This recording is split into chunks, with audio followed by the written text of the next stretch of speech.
Hi students, this is your science miss. I welcome you all for term 2. In this session, we are going to discuss unit 1, heat. What is heat? Heat is energy that raises the temperature of a thing by causing the molecules in that thing to move faster. Heat is a form of energy that is transferred between systems or objects with different temperature. இது ரெண்டும் தான் வந்து ஹீட்டுக்கான correct definition. Heat is not a matter. It does not occupy space. அது வந்து ஒரு matter கிடையாது. அதனால அது எந்த ஸ்பேஸையும் நம்மளுக்கு ஆக்குபை பண்ணாது. அதனால அதுக்கு என்ன இருக்காது, வெயிட்டும் இருக்காது. So it has no weight. Sound, light, electricity மாதிரி அதுவும் வந்து ஒரு ஃபார்ம் ஆஃப் எனர்ஜி தான். ஹீட்டை வந்து நம்ம இன்னொரு ஃபார்மில் என்ன சொல்லுவோம்னா, it is a total kinetic energy of constituent particles of objects. ஹீட்டை மெஷர் பண்ணுற எஸ்ஐ யூனிட்டை வந்து நம்ம ஜூல்னு சொல்லுவோம். சரிங்களா? So SI unit of heat is joule. So different sources of heat வந்து பார்க்க போகிறோம். எந்தெந்த சோர்சஸ்லேருந்துலாம் நம்மளுக்கு ஹீட் கிடைக்குது. So first and main source வந்து சன்லைட் தான்.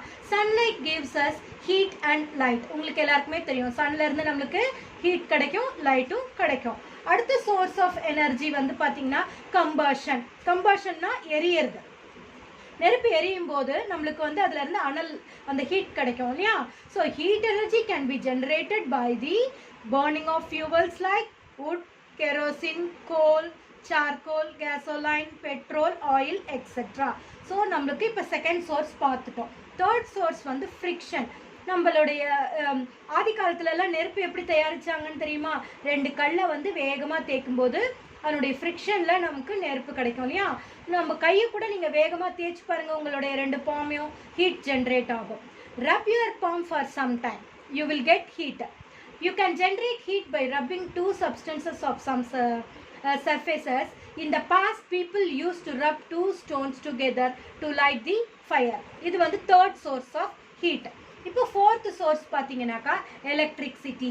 When electric current flows through a conductor, heat energy is produced. So iron box எல்லாம் நம்ம வந்து கரண்ட்டில் ப்ளக் பண்ணிட்டு பண்ணணும், அப்படியே ஹீட் ஆக ஆரம்பிச்சிடும். அந்த ஹீட்டை வச்சு நம்ம துணியெல்லாம் அயன் பண்ணிக்குவோம் இல்லையா?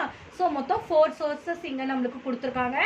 Sunlight, combustion, friction, electricity. ஓகேங்களா? அடுத்தது நம்ம பார்க்க போகிறது hot and cold objects. So நம்மளுக்கு ஒரு ஆப்ஜெக்ட் கையில் கொடுத்துருந்தாங்கன்னா அது ஹாட்டாக இருக்கா இல்லை கோல்டாக இருக்கா அப்படிங்கிறத நம்ம எப்படி பார்ப்போம்? அதில் வந்து நம்ம கை வச்சு பார்ப்போம் இல்லையா? ஸோ அதை வச்சு கை வச்சு பார்த்து நம்மளுக்கு சூடாக இருந்ததுன்னா அது ஹாட் ஆப்ஜெக்ட், அது கூலாக இருந்ததுன்னா அது கோல்டு ஆப்ஜெக்ட். அப்படி தான் நம்ம வந்து ஐடென்டிஃபை பண்ணுவோம். ஹாட்டாக கோல்டா அப்படிங்கிறத ஐடென்டிஃபை பண்ணுவோம். அந்த மாதிரி நம்ம கை வச்சு பார்க்குறோம் இல்லையா? அந்த வே ஆஃப் மெஷரிங் வந்து it is a wrong way to measure the temperature. Just நம்ம தெரிஞ்சுக்கிறதுக்காக தான் கை வச்சு பார்க்குறோம். ஆனால் அதை வந்து கரெக்ட் வே கிடையாது. அப்போ correct way to measure the temperature எது அப்படின்னு பார்த்தீங்கன்னாக்கா, the correct way to measure the temperature is by using thermometer. So தெர்மோமீட்டரை உள்ள இன்சர்ட் பண்ணால் அதில் இருக்க அந்த வாட்டர்னுடைய ஹீட்டுக்கு ஏற்ற மாதிரி அதில் வந்து அந்த மெர்க்குரி லெவல் வந்து ரைஸ் ஆகும். ஸோ எவ்வளோ தூரம் ரைஸ் ஆகிருக்கோ அதுதான் வந்து அந்த அந்த லிக்விட்னுடைய டெம்பரேச்சர் அப்படிங்கிறத நம்ம கால்குலேட் பண்ணிப்போம். ஓகேங்களா? ஸோ பை யூசிங் தெர்மோமீட்டர் வச்சு மெஷர் பண்ணுற அந்த வே ஆஃப் மெத்தடு தான் வந்து கரெக்டான மெத்தட். சரி, அப்படின்னா டெம்பரேச்சர்னா என்ன? What is temperature? Temperature is a physical quantity that expresses hot or cold. ஒரு ஆப்ஜெக்ட் ஹாட்டாக இருக்கா இல்லை கோல்டாக இருக்கா அப்படிங்கிற எக்ஸ்பிரஸ் பண்ணுற அந்த ஃபிசிக்கல் குவான்டிட்டியை தான் நம்ம டெம்பரேச்சர் அப்படின்னு சொல்லுவோம். ஸோ இந்த டெம்பரேச்சரை மெஷர் பண்ணுறதுக்கான SI unit, the SI unit of temperature is kelvin. இதுதான் இப்போ எஸ்ஐ யூனிட்டாக வந்து நம்மளுக்கு அனௌன்ஸ் பண்ணியிருக்காங்க. இந்த கெல்வின் ஸ்கேல் வர்றதுக்கு முன்னாடி நம்ம என்ன ஸ்கேலை ஃபாலோ பண்ணிட்டு இருந்தோம்? Celsius or centigrade scale and Fahrenheit scale are the other units used.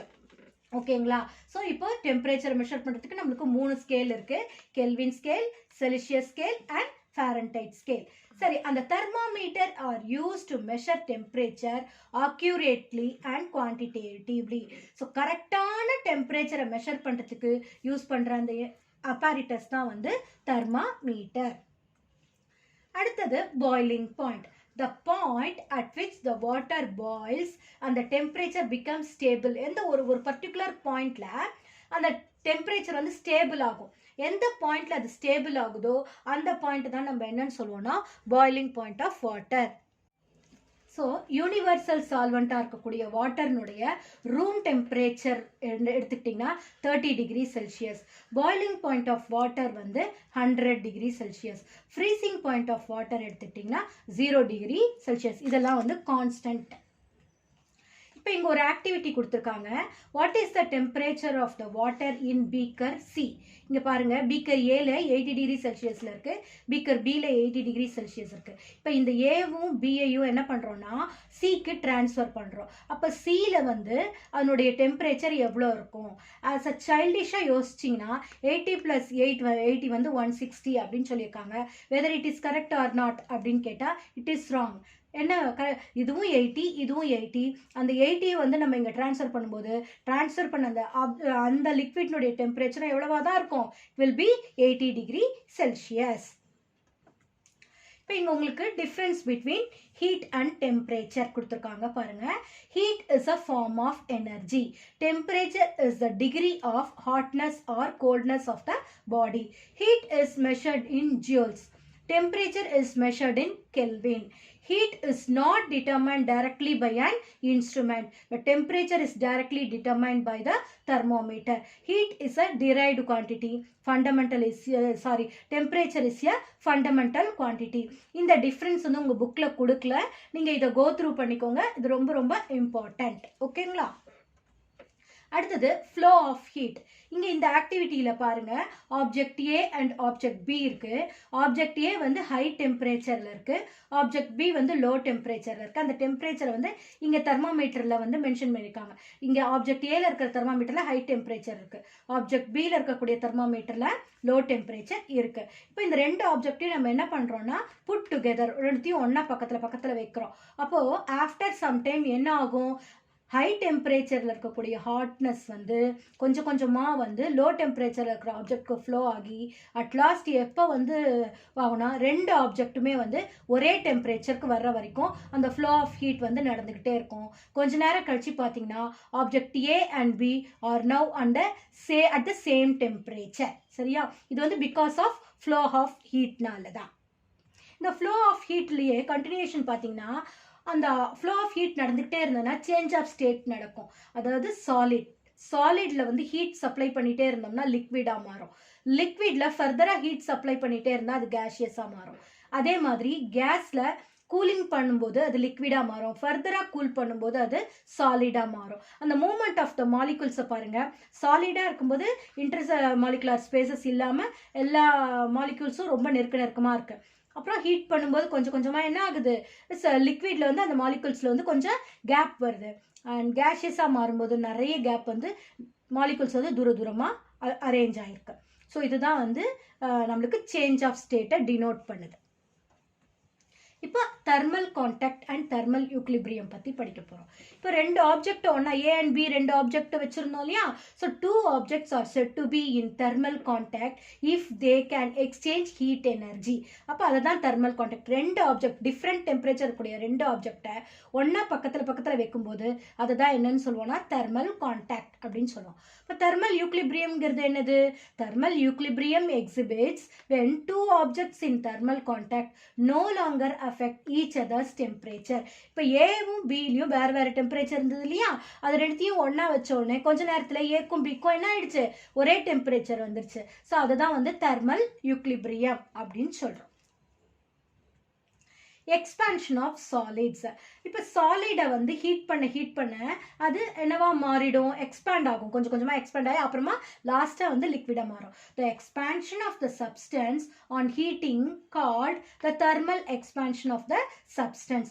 Most substance expand when heated and contracted when cooled. So நிறைய சப்ஸ்டன்ஸ் வந்து ஹீட் பண்ணும்போது என்ன ஆகும்? எக்ஸ்பேண்ட் ஆகும், அதை கூல் பண்ணும்போது கான்ட்ராக்ட் ஆகிடும். இப்போ அதுக்கு எக்ஸாம்பிள் பார்த்தீங்கன்னா நம்மளுக்கு எக்ஸ்பான்ஷனில் சாலிட் எக்ஸ்பான்ஷனில் ரெண்டு எக்ஸ்பான்ஷன் இருக்குது. இங்கே ஃபஸ்ட்டு வந்து லீனியர் எக்ஸ்பான்ஷன்.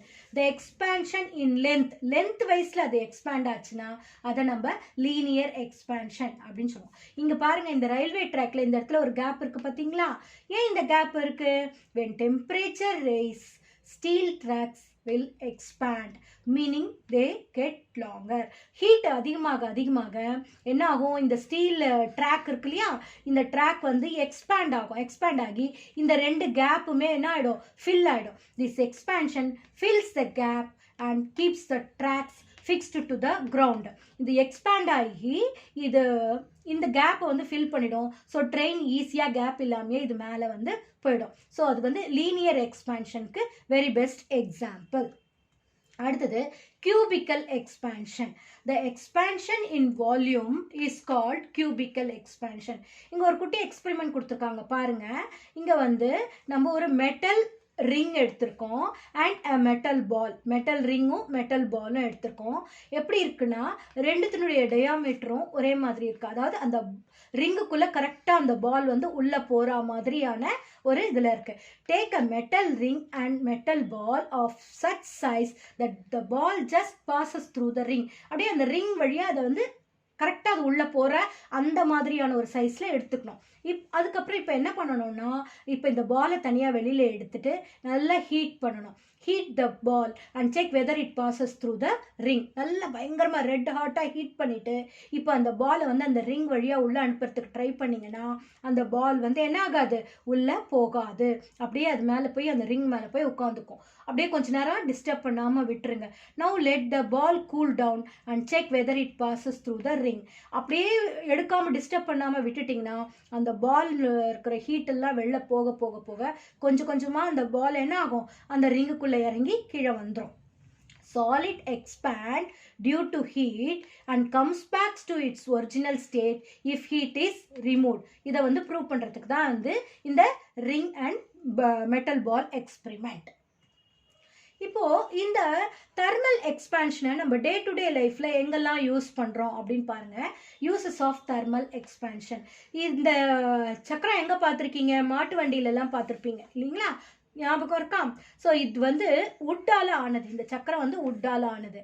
இதனுடைய இந்த டயாமீட்டர்ல இங்க வந்து என்ன இருக்கும்னா ஒரு அயன் ரிம் வந்து பிரசன்ட் ஆயிருக்கும். இந்த மாதிரி ஒரு ரிம் வந்து அதுல பிரசன்ட் ஆயிருக்கும். Fitting the iron rim on the wooden wheel. The diameter of the iron ring is slightly less than that of a wooden wheel. இந்த wooden wheel விட இந்த அயன் ரிம்னுடைய டயாமீட்டர் கொஞ்சம் சின்னதாக இருக்கிற மாதிரி தான் அவங்க எப்பவுமே ரெடி பண்ணுவாங்க. அப்போ எப்படி இந்த வுடன் வீல்குள்ளே அது போகும், அது போகிறதுக்கு என்ன பண்ணுவாங்கன்னா இந்த அயன் ரிங்கை ஃபஸ்ட்டு நல்லா ஹீட் பண்ணுவாங்க. The iron ring is therefore first heated to a higher temperature. அதிகமாக ஹீட் பண்ண அந்த ரிங் என்ன ஆகும், எக்ஸ்பேண்ட் ஆகி அது டயாமீட்டர் கொஞ்சம் என்லார்ஜ் ஆகும். So that it expands in size and the hot ring is then easily slipped over to the rim. அது நல்லா ஹீட் ஆகி அந்த டயாமீட்டர் கொஞ்சம் எக்ஸ்பேண்ட் ஆகும்போது இந்த வுடன் வீல்குள்ளே அதை வந்து செட் பண்ணி வச்சுருவாங்க. ஸோ ஹீட் அதில் இருக்கிற ஹீட் குறைய அது அப்படியே டைட்டாக அந்த வுடன் வீலோட ஃபிக்ஸ் ஆகிடும். They easily slipped over to the rim of the wooden wheel. இப்படி தான் வந்து நம்மளுடைய வண்டி சக்கரம்லாம் அவங்களுக்கு தயாரிக்கிறாங்க. அடுத்த யூஸ் வந்து தெர்மல் எக்ஸ்பான்ஷனுக்கு வந்து ரிவிட்டிங். இந்த தாப்பால்லாம் நம்ம வீட்டில் போட்டிருப்பாங்க தெரியுமா, அந்த இடத்துல இருக்கும். அந்த ரிவிட்டிங்கில் கூட நம்மளுக்கு வந்து தெர்மல் எக்ஸ்பான்ஷனை தான் யூஸ் பண்ணுறாங்க. Rivets are use to join two steel plates together. ரெண்டு ஸ்டீல் பிளேட் இங்கே எப்படி பண்ணணும் அப்படின்னு கொடுத்துருக்காங்க பாருங்க. ரெண்டு ஸ்டீல் பிளேட்டை ஒன்னா ஃபிக்ஸ் பண்ணுறதுக்கு தான் இந்த ரிவிட்டை யூஸ் பண்ணுவாங்க. ஃபர்ஸ்ட் அந்த ரிவிட்டை வந்து என்ன பண்ணுவாங்கன்னா பயங்கரமாக சுட வைப்பாங்க. When red hot the rivet is put in to the position. அதை நல்லா சுட வச்சு அந்த ரெண்டு பிளேட்டுக்கும் ஸ்டீல் பிளேட்டுக்கும் நடுவில் அந்த ரிவிட்டை வந்து உள்ளே அனுப்பிச்சிருவாங்க. அதுக்கப்புறம் நல்லா ஹேமர் வச்சு தட்டுவாங்க. It is hammered in to the head and then allow to cool. நல்லா ரெண்டு பக்கமும் நல்லா வச்சு தட்டிட்டு அதை அலோ பண்ண அது என்ன ஆகிடும், அப்படியே டைட் ஆகி அந்த ஹீட் போனோன்னா அதனுடைய எக்ஸ்பான்ஷன் குறைஞ்சிட்டு அது ஒன்ஸ் அகெயின் நல்லா ஃபிக்ஸ்டாக பிடிச்சிக்கும். அந்த ரிவிட் அந்த ரெண்டு பக்கமும் ஃப்ரண்ட் சைடு பேக் சைடு ரெண்டு பக்கமும் நல்லா பிடிச்சிக்கும். அதுக்கப்புறம் அது வெளியில் எடுக்கவே முடியாது. இதுதான் வந்து ரிவிட்டிங். இதுவும் வந்து ஒரு எக்ஸாம்பிள், தெர்மல் எக்ஸ்பான்ஷனுக்கு ஒரு எக்ஸாம்பிள். இப்போ நம்மளுக்கு புக்கில் கொடுத்துருக்காங்க give reason for thermal expansion. ரெண்டு கொஸ்டின் கொடுத்துருக்காங்க. அதில் first question, gaps are left in between rails while laying a railway track. இது ஆல்ரெடி நான் உங்களுக்கு சொன்ன விஷயம்தான்.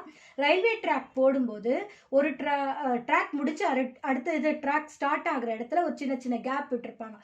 ஏன் அந்த கேப் இருக்கு அப்படின்னு உங்களுக்கு கேட்டிருக்காங்க. அதாவது the gap is left between the rails to provide a space for the iron metal to expand and contract during the summer and winter seasons due to the changes in the temperature. Temperature சேஞ்சஸ்க்கு ஏற்ற மாதிரி அந்த வெயில் காலத்தில் அது expand ஆகும்போது அந்த எக்ஸ்பேன்ஷனுக்கு தேவையான கேப் வேணுங்கிறதுக்காக தான் வந்து அந்த ரயில்வே ட்ராக்ல நம்மளுக்கு என்ன கொடுத்துருக்காங்க, இந்த கேப் வந்து கொடுத்துருக்காங்க.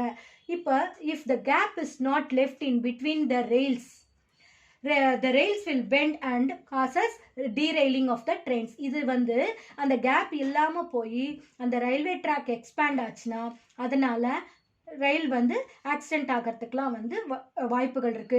அந்த ட்ராக்கை விட்டு ட்ரெயின் வெளியில வந்து கீழே விழுந்துரும். ஸோ அந்த ட்ரெயினை ப்ரொடெக்ட் பண்றதுக்காக தான் இந்த கேப் வந்து அந்த ரயில்வே ட்ராக்ல ப்ரெசென்ட் ஆயிருக்கு. அடுத்த கொஸ்டின் வந்து gaps are left in between the two joints of a concrete bridge. நம்ம பிரிட்ஜ் எல்லாம் பார்த்துருக்கோம் இல்லையா? ஸோ அந்த கான்கிரீட் பிரிட்ஜில் ஒரு பீஸ் ஆஃப் ஒரு பிட்டும் இன்னொரு பிட்டும் சேர்ற இடத்துல ஒரு சின்ன கேப் இருக்கும். அந்த கேப் ஏன் இருக்கு அப்படின்னு பார்த்தீங்கன்னா, a gap is left between two sections of a bridge because to allow thermal expansion during summer so that it will not damage the bridge. bridge damage ஆகாமல் இருக்கிறதுக்கு சம்மர் சீசனில் எக்ஸ்பேண்ட் ஆகும்போது அது டேமேஜ் ஆகாமல் இருக்கிறதுக்காக தான் வந்து அந்த குட்டி கேப் வந்து நம்மளுக்கு கொடுத்துருக்காங்க. அந்த கேப் இல்லைன்னா அந்த பிரிட்ஜ் வந்து என்ன ஆகிடும், கொலாப்ஸ் ஆகிடும். ஸோ இதே டெக்னாலஜி தான் நம்ம யூஸ் பண்ணுறோம். நம்ம வீட்டிலலாம் வந்து கண்ணாடி டம்ளர் கண்ணாடி பாத்திரம்லாம் யூஸ் பண்ணுவோம் இல்லையா? அது அவ்வளோவா சமையலுக்கு நம்ம யூஸ் பண்ண மாட்டோம். ஏன் அப்படின்னு பார்த்தீங்கன்னா, glass is a poor conductor of ஹீட்டை வந்து அந்த என்ன பண்ணாது, கண்டக்ட் பண்ணாது. இப்போ இந்த ஒரு டம்ளரில் வந்து நம்ம சூடாக எதையாவது ஆட் பண்ணுறோன்னு வச்சுக்கோங்களேன். when hot liquid is poured into the tumbler, the inner surface of the tumbler becomes hot. அப்போ உள்ளுக்குள்ள அந்த டம்ளர்னுடைய இன்னர் சர்ஃபேஸ் வந்து சூடாக ஊற்றின தண்ணியாலேயோ இல்லை பாலாலேயோ ஹீட் ஆகிடும். அப்படி ஹீட் ஆகும்போது அந்த ஹீட்னால அது என்ன ஆகும், எக்ஸ்பேண்ட் ஆகும். ஆனால் அதே நேரத்தில் while the outer surface remains at the room temperature, அந்த கண்ணாடி டம்ளர்னுடைய வெளிப்பக்கம் வந்து ஹீட் ஆகலை, ரூம் டெம்பரேச்சர்லேயே இருக்குது. அதனால் ஒரு பக்கம் டெம்பரேச்சர் அதிகமாகிடுச்சு, உள்பக்கம் வெளிப்பக்கம் டெம்பரேச்சர் கம்மியாக இருக்குது. ஸோ இந்த டெம்பரேச்சர் டிஃப்ரென்சஸ்னால அன்ஈக்குவலால் என்ன ஆயிடுச்சுனாக்கா அந்த டம்ளர் வந்து பிரேக் ஆகிடும். Due to this unequal expansion the tumbler breaks. அதனால தான் கண்ணாடி பாத்திரத்தில் சூடாக எதையும் ஊற்றக்கூடாது அப்படின்னு சொல்லுவாங்க. புரிஞ்சுதுங்களா? அடுத்தது டூ யூ நோ, நம்ம வீட்டிலலாம் வந்து கண்ணாடி உடையும் தெரிஞ்சா கூட ஸ்ட்ராங்கான கண்ணாடியெல்லாம் யூஸ் பண்ணுவோம் இல்லையா? லேப்லலாம் கூட நம்ம test tube, funnel, beaker, conical flask இது மாதிரியெல்லாம் வந்து நம்ம யூஸ் பண்ணுவோம். அது வந்து ஹீட் பண்ணுறதுக்கு கூட யூஸ் பண்ணுவோம். அப்படின்னா அந்த கண்ணாடி ஏன் உடையல அப்படின்னு கேட்டிங்கன்னா, அது ஒரு ஸ்பெஷலாக it is made up of borosilicate கிளாஸ்னால ஆனது. So glasswares used in kitchen and laboratory are generally made up of borosilicate glass, Pyrex கிளாஸ்னு சொல்லுவாங்க. The reason is that borosilicate glass do not expand much on being heated and therefore they do not crack. அது வந்து சீக்கிரமா வந்து expand ஆகாது. அப்போ அது வந்து என்ன ஆகாது, கிராக் ஆகாது. கொஞ்சம் அதை நம்ம ஹீட் பண்ணுறதுக்கெலாம் யூஸ் பண்ணிக்கலாம். இந்த மாதிரி எலக்ட்ரிக் ஒயர்ஸ்லாம் பார்த்துருக்கீங்களா? நீங்கள் ஒரு ஊர்லேருந்து இன்னொரு ஊருக்கு ட்ராவல் பண்ணும்போது பார்த்துருப்பீங்க. இந்த கரண்ட் ஒயர்லாம் வந்து இந்த போல்ஸில் வந்து ஃபிக்ஸ் பண்ணியிருப்பாங்க. அதை நீங்கள் நல்லா உறுத்து பார்த்தீங்கன்னா சம்மர் சீசனில் இப்படி தொங்கினா மாதிரி இருக்கும், வின்டர் சீசனில் இழுத்து கட்டின மாதிரி இருக்கும். இதுக்கு என்ன காரணம் அப்படின்னு பார்த்தீங்கன்னா, electric wires between the two electric poles contract on cold days and slack in summers. So cold day ஒரே லென்த்தில் தான் இருக்குது, சம்மர்லேயும் வின்டர்லேயும் ஒரே லென்த்தில் தான் இருக்குது. ஆனால் என்ன ஆகுது, வின்டர் சீசனில் அது கோல்டாக இருக்கிறதுனால கான்ட்ராக்ட் ஆகி நம்மளுக்கு ஸ்ட்ரைட்டாக இருக்குது. அதே வந்து சம்மர் சீசனில் பார்த்தீங்கன்னா அதில் வெயில் பட்டு பட்டு ஹாட்னஸ்னால அது எக்ஸ்பேண்ட் ஆகி அப்படியே தழைஞ்சா மாதிரி கீழே தொங்கின மாதிரி இருக்குது. புரியுதுங்களா? இதுதான் டிஃப்ரென்ஸ் இது ரெண்டுத்துக்கும். இப்போ நம்ம நியூமரிக்கல் ப்ராப்ளம்ஸ்க்கு வந்துட்டோம். இந்த கொஸ்டினை நல்லா படித்து பாருங்கள். I put a kettle containing 1 liter of cold water on a gas stove. ஒரு கேஸ் ஸ்டவ்வில் 1 liter of kettle cold water எடுத்துக்கிறோம். அதை வந்து ஹீட் பண்ண போகிறோம். எவ்வளோ நேரம் ஹீட் பண்ணுறாங்க?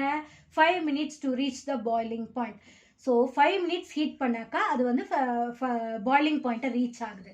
அதே நேரத்தில் என்னுடைய ஃப்ரெண்ட் வந்து ஸ்மால் எலக்ட்ரிக் கெட்டில் எடுத்து அதில் 1/2 liter ஆஃப் கோல்டு வாட்டரை ஹீட் பண்ணுறாங்க. 5 minutesல அவங்களுக்கும் வந்து பாய்லிங் பாயிண்ட் வந்து ரீச் ஆகிடுது. அப்போது which gives more heat in 5 minutes? 5 minutesல எது வந்து மோர் ஹீட்டை நம்மளுக்கு கொடுக்குது அப்படின்னு கேட்டிருக்காங்க. இங்கே 1 liter ஆஃப் வாட்டர் வந்து 5 minutesல ஹீட் ஆகுது. இங்கே 1/2 liter ஆஃப் வாட்டர் வந்து 5 minutesல ஹீட் ஆகுது. அப்போ கேஸ் சப்ளையில் ஹீட் அதிகமாக இருக்கா இல்லை எலக்ட்ரிசிட்டியில் ஹீட் அதிகமாக இருக்கா அப்படின்னு கேட்டானா கேஸ் சப்ளையில் தான் ஹீட் அதிகமாக இருக்கு. ஏன்னா அதே 5 minutesல அது 1 liter ஆஃப் வாட்டரை ஹீட் பண்ணிடுச்சு. ஆனால் இங்கே அதே 5 minutesல இந்த எலக்ட்ரிக் கெட்டில் 1/2 liter ஆஃப் வாட்டரை தான் ஹீட் பண்ணியிருக்கு. ஸோ கேஸ் சப்ளையில் தான் அதிகமான ஹீட் வந்து சப்ளை ஆகுது. Can you say how many times as much? எவ்வளவு அளவுக்கு அதிகம் அப்படின்னு பார்த்தீங்கன்னா 2 times as much heat as electric kettle. இதுதான் வந்து அதுக்கான ஆன்சர்.